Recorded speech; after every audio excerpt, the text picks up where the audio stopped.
প্রধানমন্ত্রী শেখ হাসিনা বলেছেন, আমেরিকার কাছে গণতন্ত্রের সবক শুনতে হলেই তারাই আবার খুনিদের আশ্রয় দেয়।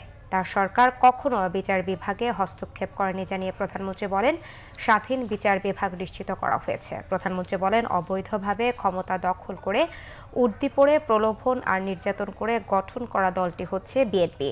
জিয়ার বিএনপি গণতন্ত্র ধ্বংস করার পাশাপাশি বিচারহীনতার সংস্কৃতি চালু করেছিল বলেও মন্তব্য করেন শেখ হাসিনা।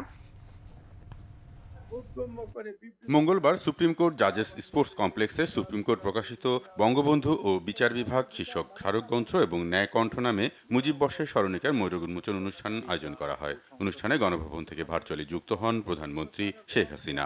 অনুষ্ঠানে দেয়া বক্তব্যে প্রধানমন্ত্রী বঙ্গবন্ধুর খুনিদের আশ্রয় দেওয়ার প্রসঙ্গ টেনে যুক্তরাষ্ট্রের সমালোচনা করেন।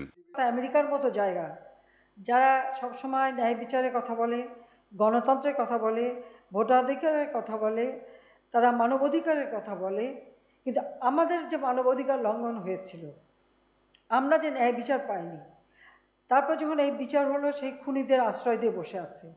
আমি সরকার আসার পর থেকে বারবার যতজন রাষ্ট্রপতি এসেছে প্রত্যেকের কাছে বারবার অনুরোধ করেছি যে একটা সাজাপ্রাপ্ত আসামিকে আপনারা কিভাবে আশ্রয় দেন, আপনাদের জুডিশিয়ারি কীভাবে আশ্রয় দেন। তাদের কাছ থেকে আমাদের আইনের শাসনের সবকও শুনতে হয়, গণতন্ত্রের কথাও শুনতে হয়, ন্যায় বিচারের কথাও শুনতে হয়। সেটি আমার কাছে খুব অবাক লাগে। প্রধানমন্ত্রীর বক্তব্যে বিএনপির রাজনীতির অতীত বর্তমানের সমালোচনা উঠে আসে। বর্ণনা করেন ভোটের ক্ষমতা নিয়ে মানুষকে সচেতন করতে বাকশাল প্রতিষ্ঠার ঐতিহাসিক প্রেক্ষাপট। ক্ষমতা কুক্ষিগত করা বা ক্ষমতা কেড়ে নেওয়া বা ক্ষমতাকে রাজতন্ত্র কায়েম করা, এরকম কোনো চিন্তা কারোর ছিল না।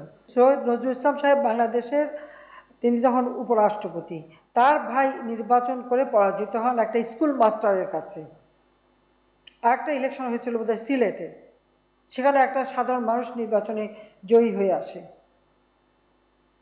তো ওই সিস্টেমটা যদি একবার করতে পারতেন, আর সে দেশের জনগণ যখন তার ভোটটা যে কত শক্তিশালী সে সম্পর্কে সচেতন হতে পারত, তাহলে এ দেশে আর কখনো দুঃসময় আসতো না। কিন্তু ৭৫ পরে কি ঘটনা ঘটেছে, জিয়াউর রহমান সেনাপ্রধান এবং রাষ্ট্রপতি হিসেবে নিজেকে ঘোষণাই শুধু দেয়নি, এরপর সে গণভোট দিল, হ্যাঁ না ভোট, সেটার নামে একটা প্রহসন। তারপর আবার রাষ্ট্রপতি নির্বাচনও করলো, এবং সেই নির্বাচনটা যে করেছিল সে তখন ঘোষিত রাষ্ট্রপতি প্লাস সেনাবাহিনী প্রধান। আমার প্রশ্ন যে গণতন্ত্রটা তাহলে কোথায়? সরকারের সদিচ্ছার কারণে স্বাধীন বিচার বিভাগ প্রতিষ্ঠার পাশাপাশি ন্যায় বিচার প্রতিষ্ঠায় সরকারের নানা উদ্যোগে উঠে আসে প্রধানমন্ত্রীর বক্তব্যে।